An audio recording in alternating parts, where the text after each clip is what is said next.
Bienvenidas a su canal Sinceramente Apasionadas.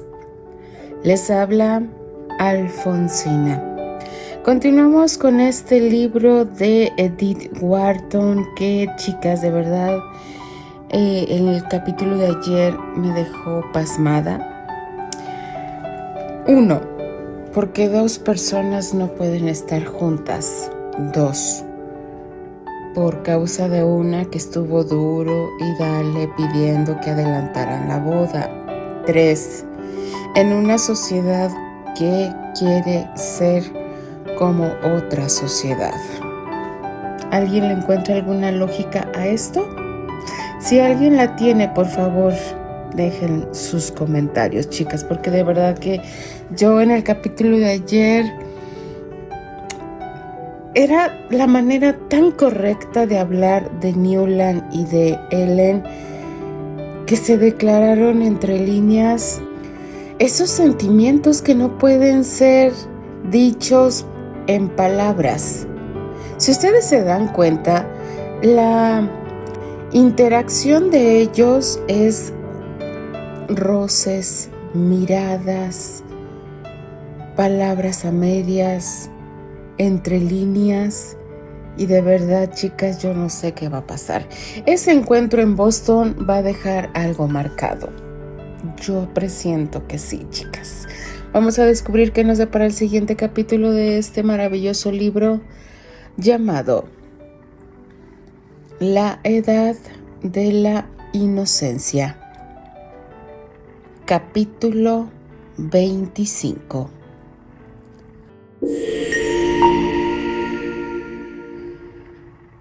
Una vez de regreso en el barco y en presencia de extraños, Archer sintió una tranquilidad de espíritu que lo sorprendía a la vez que lo confortaba. El día, de acuerdo con cualquier evaluación normal, había sido más bien un ridículo fracaso. Ni siquiera había tocado con sus labios la mano de Madame Olenska, ni le había sacado una palabra que le diera una promesa de futuras oportunidades. No obstante, para un hombre que sufre de un amor insatisfecho y que se aleja por un periodo indefinido del objeto de su pasión, se sentía casi humillantemente sereno y confortado. Era el equilibrio perfecto que la condesa había logrado entre la lealtad de ambos hacia los demás y la honestidad con ellos mismos que tanto lo habían perturbado, pero que a la vez lo tranquilizaba. Un equilibrio que no fue calculado artificialmente, como demostraron sus lágrimas y vacilaciones que provenían en forma natural de su imperturbable sinceridad. Esto lo llenaba de tierno asombro, ahora que el peligro había pasado, y agradecía al destino porque ninguna vanidad personal, ninguna sensación de jugar un papel delante de testigos sofisticados lo indujeron a seducirla. Incluso después de que se estrecharan las manos, despidiéndose en la estación de Fall River, y que él se alejara solo, en su interior permanecía la convicción de que en la entrevista había salvado más de lo que sacrificó. Se fue caminando hasta el club, donde se instaló en la desierta biblioteca, dando vueltas y más vueltas en su mente cada segundo de las horas que pasaron juntos. Tenía claro, y más que aclaraba cuando más lo escrutaba, que si ella decidía finalmente volver a Europa, volver a su esposo, no sería por su antigua vida la tentara, ni siquiera en los nuevos términos ofrecidos. No, ella se iría solo si se daba cuenta de que era una tentación para él, una tentación de apartarse de la regla que ambos habían instituido. Ella escogió estar cerca de él mientras él no le pidiera que se acercara más, y dependía de él mantenerla justo allí, a salvo, pero alejada. Estos pensamientos lo acompañaban todavía en el tren. Lo encerraban en una especie de ofuscamiento dorado, a través del cual los rostros que lo rodeaban parecían remotos y borrosos. Creía que si hablaba con sus compañeros de viaje, no entenderían lo que les decía. En este estado de abstracción se encontraba la mañana siguiente, despertando a la realidad de un sofocante día de septiembre en Nueva York. En el largo tren las caras marchitas por el calor se sucedían frente a él y lo seguía mirando a través del mismo vaho dorado. Pero de pronto, cuando se alejaba de la estación, una de las caras se separó, se acercó y se impuso a su conciencia. Era, como recordó al instante, la cara del joven que había visto el día anterior saliendo de Parker House, al que había calificado como diferente al prototipo, como una cara que no pertenecía a un hotel norteamericano. Esta vez tuvo la misma impresión y nuevamente tuvo conciencia de una borrosa sensación de antiguos recuerdos. El joven permaneció un rato mirando a su alrededor con el aire desconcertado del extranjero abandonado a la áspera suerte de un viajero en Norteamérica. Luego se dirigió hacia Archer, levantó su sombrero y dijo en inglés: ¿No nos hemos conocido en Londres, monsieur? Ah, por supuesto, en Londres. Archer estrechó su mano con curiosidad y simpatía y exclamó mirando con ojos inquisitivos el semblante astuto y macilento del tutor francés del joven Carfry. Así que llegó aquí finalmente. Oh, sí, llegué aquí. Rivers sonrió frunciendo los labios. Pero no por mucho tiempo. Regreso pasado mañana. Permaneció de pie haciendo su liviana maleta. Con una mano enfundada en un fino guante y mirando ansiosamente a Archer a la cara con expresión de perplejidad casi suplicante. Me pregunto, monsieur, ya que tuve la buena suerte de encontrarme con usted, si fuera posible. Justamente se lo iba a sugerir. ¿Por qué no viene a almorzar conmigo?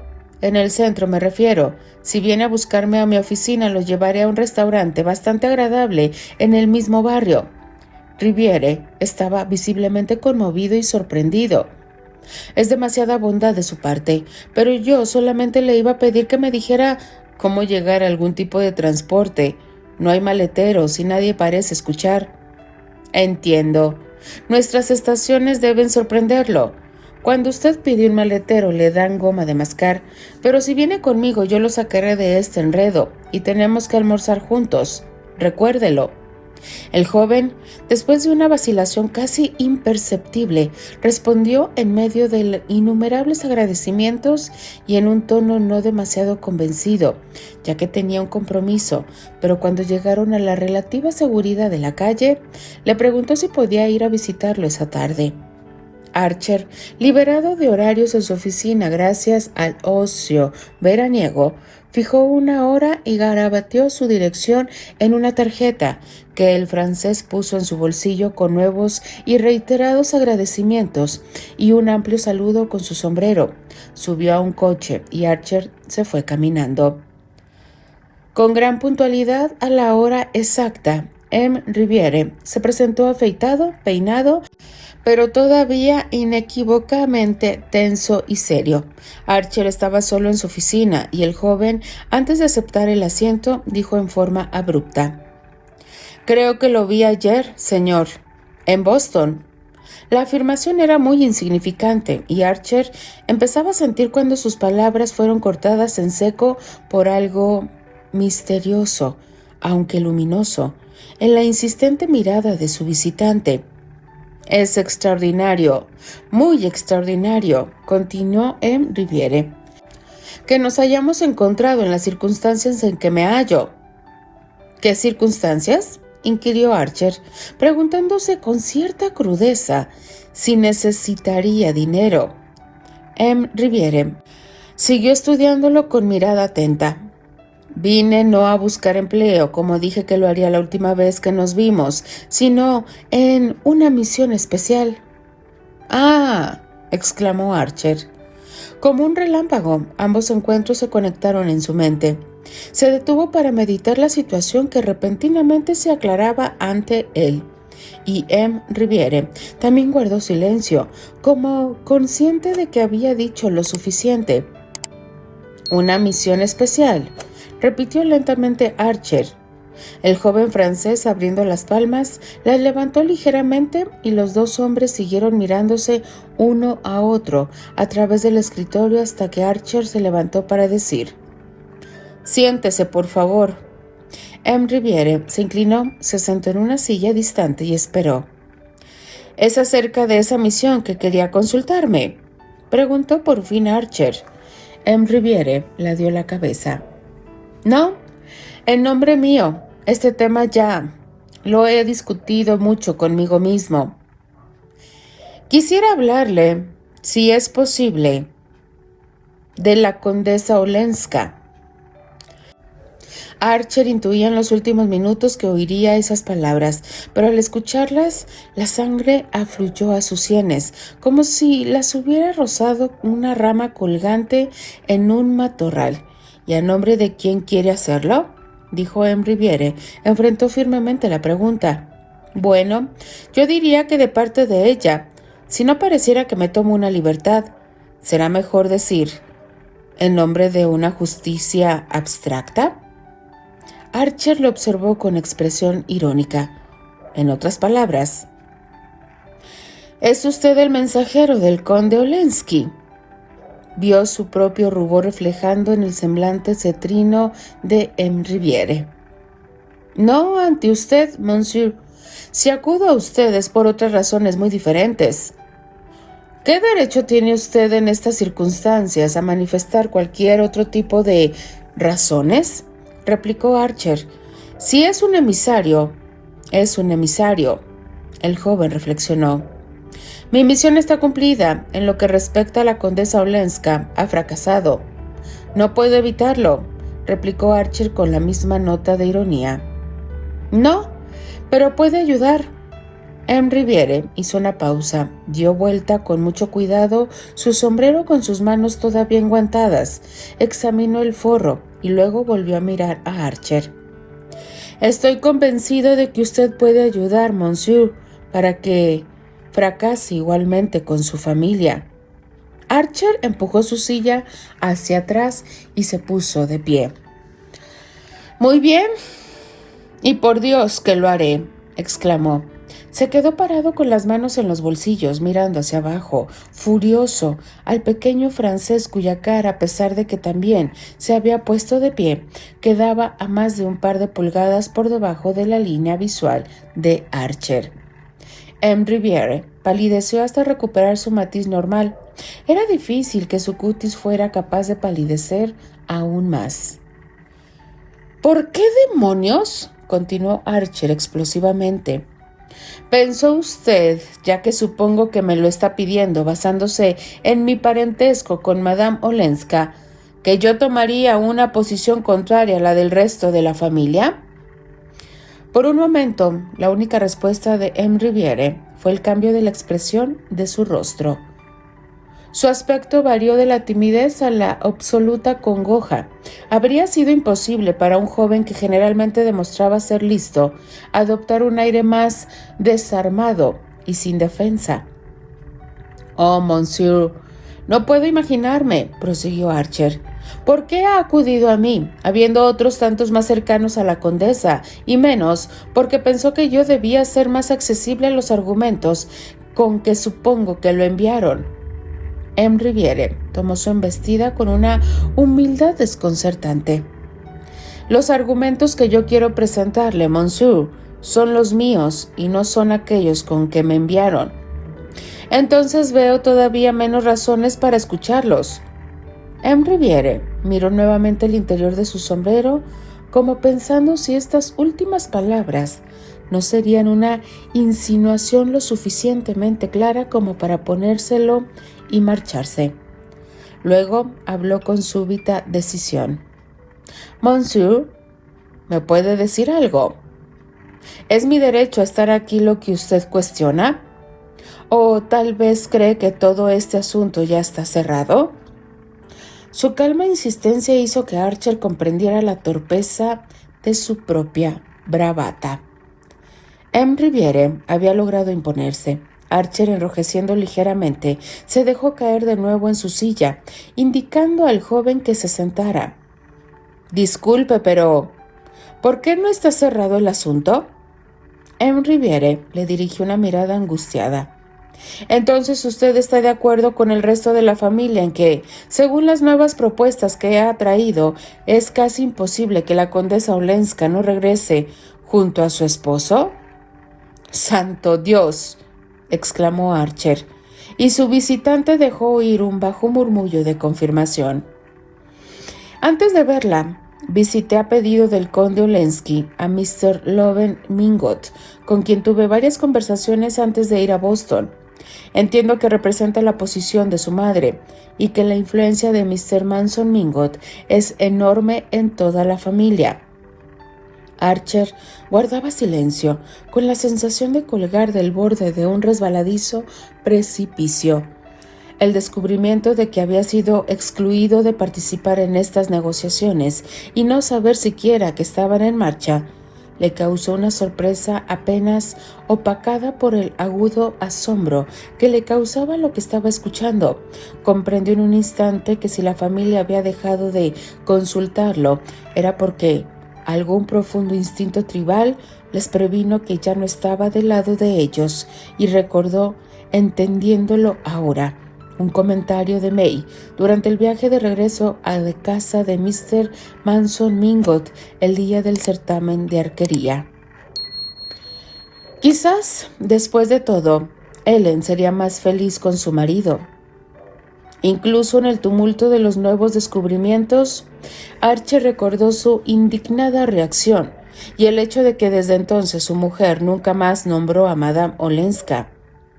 La descuidada alusión de May fue sin duda la paja levantada para ver de qué lado soplaba el viento. El resultado fue informado a la familia y desde entonces Archer fue tácitamente omitido de sus conciliabulos.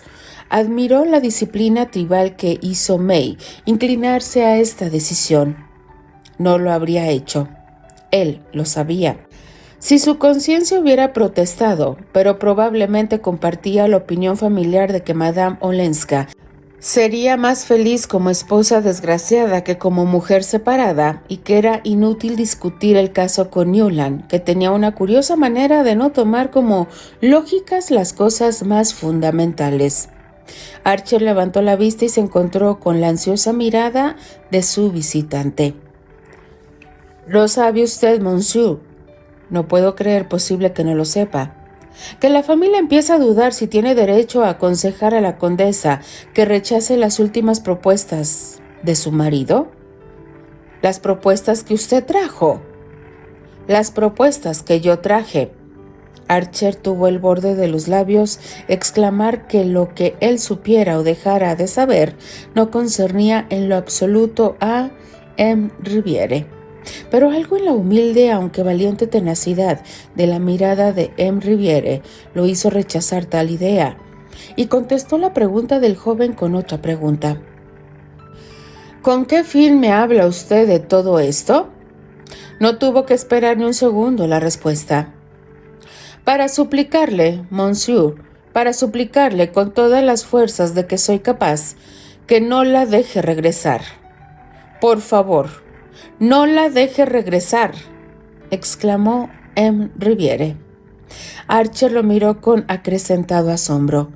No cabía duda acerca de la sinceridad de su angustia o de la fuerza de su determinación. Era evidente que había resuelto echar todo por la borda ante la suprema necesidad de manifestar así sus sentimientos. Archer reflexionó. «Puedo preguntarle», dijo al cabo de un momento, «si esta es la estrategia que siguió con la condesa Olenska». M. Riviere enrojeció, pero sus ojos no vacilaron. «No, monsieur, yo acepté esta misión de buena fe. Creí realmente, por razones que no necesito aburrirlo explicándoselas, que sería mejor que Madame Olenska recuperara su situación, su fortuna, la consideración social que le da la posición de su marido. Por lo tanto, supongo que de otra manera usted no habría aceptado tal misión». «No la habría aceptado». «¿Y entonces?» Archer se quedó en silencio otra vez y los ojos de ambos se encontraron en otro prolongado escrutinio. Ah, monsieur, después de ver a la condesa Olenska, después de escucharla, supe que ella está mucho mejor aquí. ¿Usted sabía? Monsieur, yo realicé mi misión fielmente. Presenté los argumentos del conde, sus ofrecimientos sin agregar ningún comentario personal. La condesa tuvo la gentileza de escuchar pacientemente. Su gentileza llegó al extremo de recibirme 2 veces.